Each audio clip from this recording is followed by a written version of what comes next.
never slow up, no I don't take shit. I got no love for the fakeness. If you wanna play tough and wanna hate this, I'll always show up and make a statement. I don't ever. Hey team, this video is about how to keep your heart rate low when running.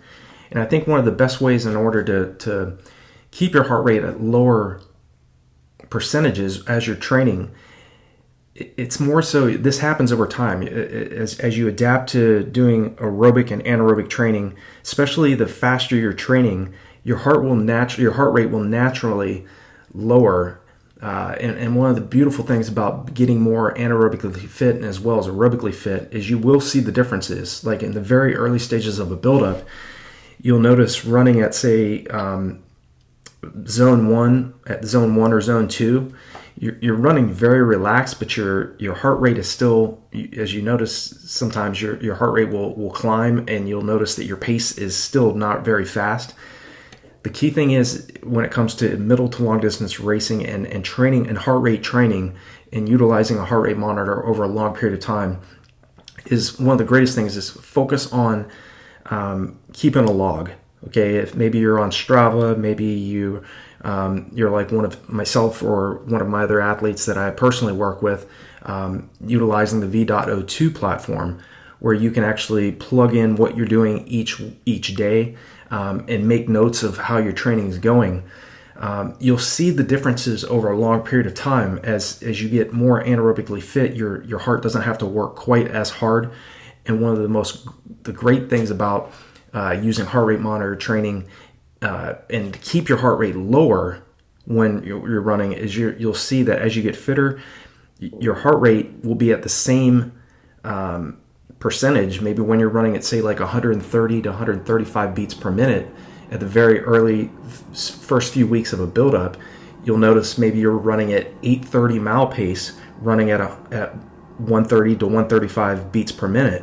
But several weeks from now, okay, maybe a couple months from now, you'll notice that running at 130 to 135 beats per minute, you'll notice that your easy running pace is now went from like say 830 mile pace to now it's at like 755 mile pace. From as you get fitter, your paces per mile, paces per kilometer are significantly faster running at the same heart rate that you were running at earlier on in your buildup. So how to keep your heart rate low when running, more importantly, is you want to focus more on how you're feeling. I always talk about sometimes just to make sure that you're not running too fast on your easy days. There is a time where heart rate monitor training is important, but there's other days where you want to focus more on feel rather than what your heart rate says. Okay, sometimes, but to keep your heart rate low when running, just make sure that you're staying in the proper heart rate zone. Okay, in most cases, if you use the Maffetone training method, aka the MAF method, basically what Dr. Maffetone states is that if you subtract your age from 180, like for me at 48 minus 180, that means my aerobic threshold should be at 100, me running at my aerobic threshold should be at 132 beats per minute. So take your age, subtract it by 180, and that's basically what your heart rate should be at running at a very easy, relaxed pace at your aerobic threshold. This is the point where lactic acid just slightly starts to increase, but you're still running so relaxed that you can effectively clear your lactic acid very efficiently, very effectively. Very little oxygen is required, and so there's not so much strain. You can practically run at your aerobic threshold for several hours, several minutes to several hours, depending on how fit you are. Okay, and obviously as we run faster, the more lactic acid buildup there is, the more inflammation buildup there is, and the more oxygen that's required. So there's much more stress running at your anaerobic threshold versus running at your aerobic threshold, which when you're running at a very low heart rate, that is what you want to focus on doing. You want to make sure that you're staying in that proper heart rate zone, okay, like zone 1, zone 2, around that range. Obviously, as you go from zone 3 up to zone 6, which zone 6 is more toward like all-out sprinting, running at VO2 max effort, running so fast you just can't clear that lactic acid faster than it's building up. So, naturally we have to stop and take breaks. But in order to keep your heart rate low when running, really just focus on staying as relaxed as you can. Monitor the muscular tension that you're feeling when you're running. And again, making sure that you're running at a comfortable effort. You're not like, you can have a conversation. Okay, you should be able to very easily have a conversation with somebody running at a low heart rate when running. Okay, if you're having a hard time talking when you're running too fast. And again, sometimes it's more important just to focus on how you feel. Okay, so there is a point where obviously heart rate monitor training is still very important, and making sure that you're using that heart rate monitor to make sure that you're not running too anaerobically on a recovery day. I always tell runners, make sure that you're jogging on recovery days. I mean, myself, my hard runs are anywhere from sub 5, even at 48, sub 5 minute mile pace, to around sub 6 minute mile pace. That for me is running at very hard efforts. And me running at under 5 minute mile pace is more toward like doing repeat 300s at sub 5 minute mile pace, repeat 400s at sub 5 minute mile pace, like 72 to 73 second reps. But when I'm running at a low heart rate, my pace can be anywhere from 7 minutes and 30 seconds per mile to around 8 minutes and 30 seconds per mile. I really don't concern myself with how fast I'm running at on recovery days. They're recovery days for a reason. They're easy days for a reason.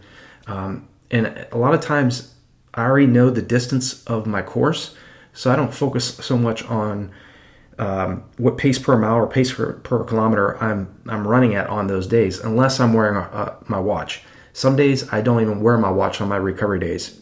I just know how far my courses are.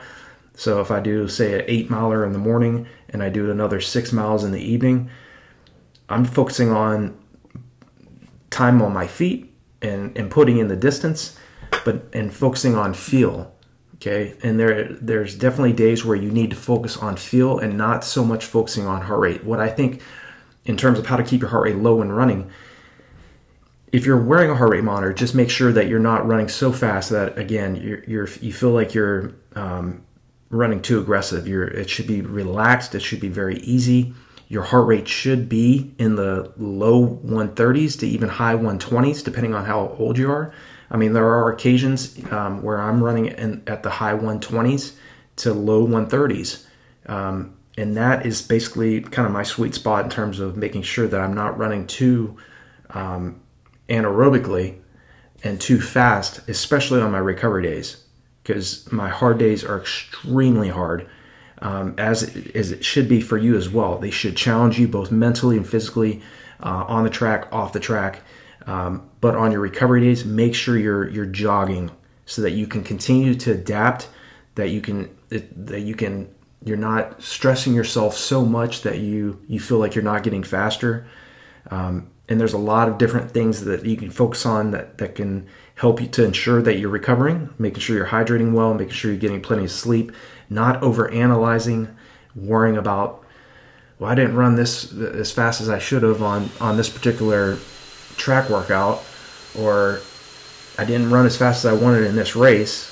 Remember, there's ups and downs. There's ebbs and flows when it comes to this sport. There's days where you're going to feel completely on. There's days where you feel awful. So don't beat yourself up if you don't perform at a very high level every single day. There's going to be days where you're going to be challenged. So just make sure that if you have a bad race or a bad workout, just remind yourself this is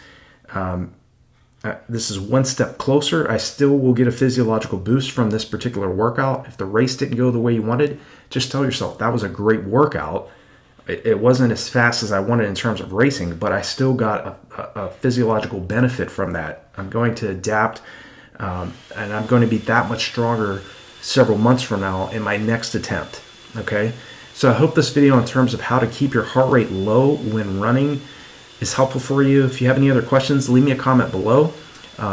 And let me know your thoughts about this particular topic. How do you keep your heart rate low when running? Are you just, do you wear a heart rate monitor, or do you just focus on feel like I mentioned? I'd love to hear that as well. Definitely share as well, because everybody else can read these comments that you leave as well. And hopefully can take something away from that. So thank you so much for your support, and I'll talk to you all in the next video.